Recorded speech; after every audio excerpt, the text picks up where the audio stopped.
Welcome to Pindar Poetry. We hope you learned something new. In this video, I will show how to make the best margarita pizza.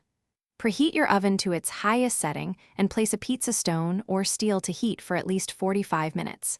Combine simple ingredients and give your dough time to develop flavor in a cold ferment. Keep toppings minimal, build with balance, and finish with fresh basil and a drizzle of good olive oil for a classic result. Start with a simple dough and treat it gently.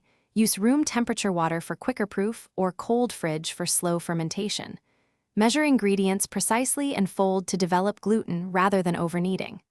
After bulk ferment, divide and shape with care, preserving gas pockets for a light crumb.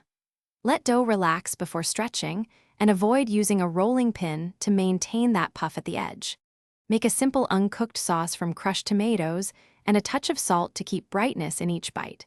Use fresh mozzarella, drained and patted dry, and place sparingly so the crust stays crisp.